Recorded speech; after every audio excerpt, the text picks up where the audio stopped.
Hi, I'm Rich with insideHPC. We're here at ISC 2015 in Frankfurt, Germany. Frankfurt. And this is a special edition of Radio Free HPC with Dan Olds. How you doing, Dan? Doing good. No Henry here. No, Henry couldn't make it for the, he's got to get, He's a national treasure. We don't allow him outside the country very easily. Yeah. A lot of papers have to be signed. Many approvals need to be gotten for Henry Newman in order to leave the contiguous United States. Yeah. So unfortunately, we're just going to cover kind of what's new. Yeah. We're right here. We're on the last day of the exhibits. But what did you? It seems like the show's still going strong. It doesn't have that tailing off feel. To it. Yeah. Well, they've got another day of workshops coming up. But I wanted to ask you what struck you so far. Any big news? There's some news. It's not anything huge. One of the things that's kind of interesting that a meeting I had yesterday with Inspur, as people probably know, is a very big force in China, has something around 30-40% of the server market there, is moving into Russia with the cooperation between the governments, but they are establishing a beachhead in America. They're going to be building a manufacturing plant that is partially following on the expansion of some of their Chinese customers into the U.S., but they're going to be doing a lot of OEM, ODM, and also selling under their own name in the U.S. Wow. Which I didn't really expect. Yeah, this is one of the biggest server manufacturers in China, at least, and certainly in the HPC market. Aren't they the guys who do the number one Tianhe system? Yeah. Okay. That's fair-sized system, sure. Okay. So Inspur coming to America. Yes. Okay. Yes. So look for it at a business partner near you. It sounds like it's going to be done within a year. Okay. Well, on a similar note, I was talking to the guys from Sugon, another Chinese, and by the way, I found out what the name means. It means Super Dragon. That's kind of cool. I kind of like that. Yeah. Super Dragon. Yeah. That kicks ass. And for some of the Cray BSD people, they'll know that Super Dragon was a project name for a big right machine. That's right. But anyway, they're looking to expand as well into greater Asia, including Russia, and eventually to Europe. So not just selling to in mainland China. So that's what's going on there. Well, also news: a Chinese company is trying to buy Micron for $24 billion with a B. Ooh. Yeah. Really? Do we know who the Chinese company is? NDA? I think the news is out there, but I haven't seen the details. But I don't think it's going to happen. I don't think the U.S. government's going to really like that. That's the last U.S. manufacturer of memory. I don't think it's going to happen. I think you're right. That's going to come under some serious scrutiny. Yeah. And I don't know that that's enough money. Well, we'll have to see, right? But numbers, yeah. We have a number, but it's not that big a number. Yeah. And Micron's got a lot of stuff going on under the covers too. Yeah. And of course, they make the DRAM for a lot of the supercomputers that are, on the top 500 and beyond. And they've got also. A lot of stuff. They got this new processor. I love you to the next thing you're going to say. I love just being out a microsecond ahead.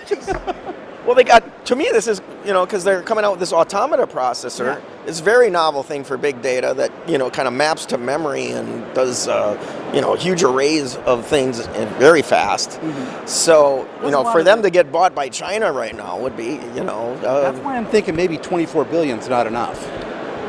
Perhaps. Well, we'll have to see, because Hybrid Memory Cube is another thing that's, coming around the corner, and they're a big player in that. So we'll have to see. Interesting. Yeah. I did have an interview that'll be showing up in the register soon with Bo Ewald.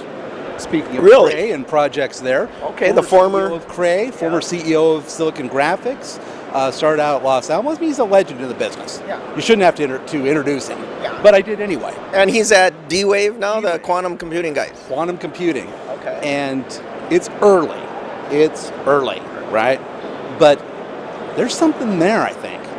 You think? One of the things that he talked about, just as a teaser, is that the first system they sold went to Google.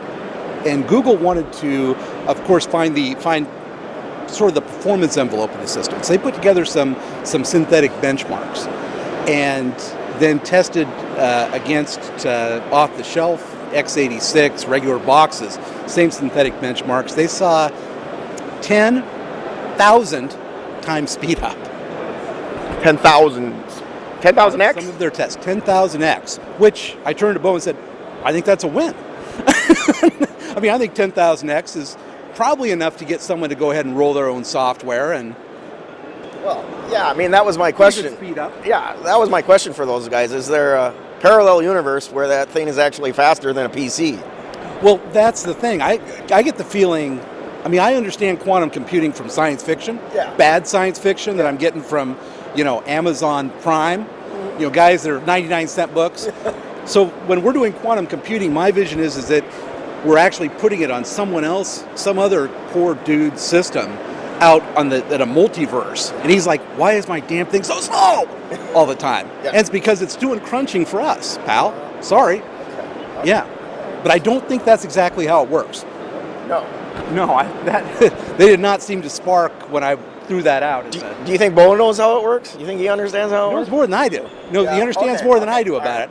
And he has some very, very bright physicists working with him. This is true. They do.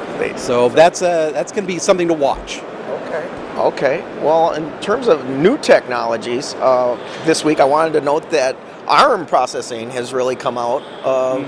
The 64-bit chips, of course, are out here. And this week, Cavium, they make something called the Thunder X.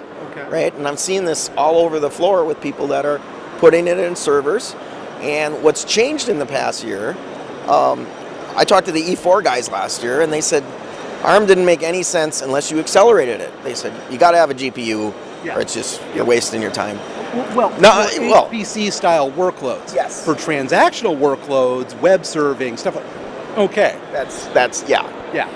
Now with the Thunder X, you can actually run an HPC workload on this thing, whether or not you accelerate. You can, but you can't. Well, it depends on the app, right? Just like any other processor, it's going to have sweet spots, and it's going to differ. But they were comparing it to a Xeon. Yeah. Maybe not the high-end Xeon, but very comparable performance on what they were showing here. So comparable head-to-head ARM to low-end Xeon performance. Is in the ballpark. Sure, because this is a multi-core thing, and I mean, some apps might only run on one core, and they might run on 8. Who knows? So I would want to go ahead and see apples to apples on that. Well, it's worth. I think ARM is going to make a big difference, but I also have to agree with what Intel would say is that there's no free lunch when you're making chips. You've got so much space, you've got so many things you have to put in, and if you don't do it, you're not going to magically be faster and more efficient. Yeah. There's no magic there that they're going to be, 1/10 the power consumption when they're doing this kind of stuff. They're not going to be 1/10 the power, but equal performance. Yeah. So that's something bears watching. Well, it does. But even like a company like Penguin Computing, we just talked to those guys. They're putting it in an open compute project sled, right, for that form factor, and they've got that here, right? So that'll, So really making moves for the data center, the Thunder X was there. So it does kind of remind me of something I want to do before too much longer. I want to get over and take a look at the Coral node. IBM's got a Coral node here. I don't know if you saw that. I didn't see that. But it's out there on display. Kind of cool looking. It's got some GPUs, pretty dense GPUs, a couple of power chips in it. Yeah. Get a couple pictures of that. Is it powered up? No. It didn't look like it. Okay. It looked like more of a mock-up. All right. Well, on that note, Intel has the Knight's Landing here. They got a 3-node powered up, running a demo from Cambridge, the Cosmos guys, the Stephen Hawking's people. He's running a Birth of the Universe simulation, and we did an interview with them. Yeah. And 3 nodes, and with the OmniPath switch running, in the booth. It's all alpha hardware, by the way. But breadboards, and they're soldering it together right there. Yeah. But the Cambridge guy said, to run this before it took a couple of racks, and they're doing it, so. Impressive. Yeah. And we will be seeing Knight's Landing this year. They're going to ship, they're saying, and OmniPath as well. So I think that's a real notable milestone. Yeah, we'll see what happens on that. But we still have stuff to go do.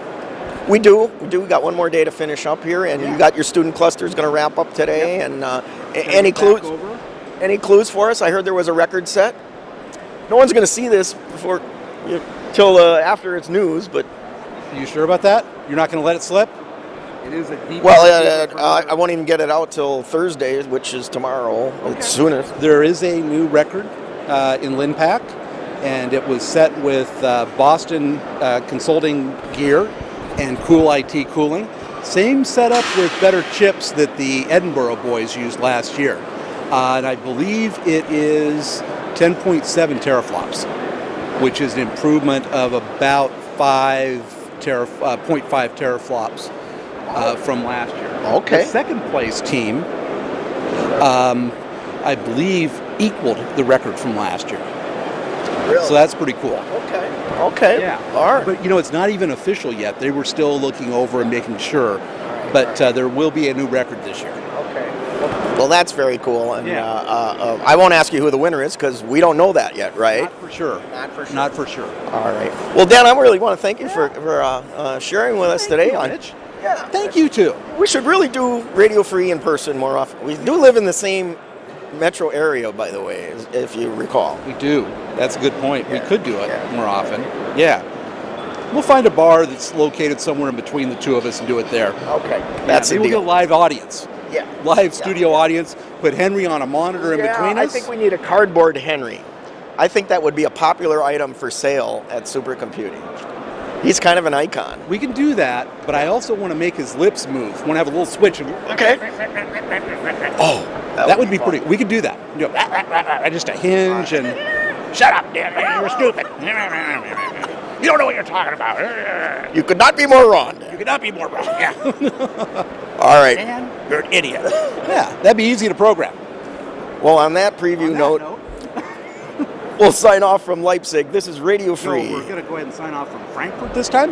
Is it Leipzig? No, you're right. We're in Frankfurt. All of the show, whole show. Yeah. So let me go ahead and handle that. Okay. On that note, on that geographically challenged note, we're going to go ahead and sign off from Frankfurt on Radio Free HPC, and we will talk to you again soon. Thanks.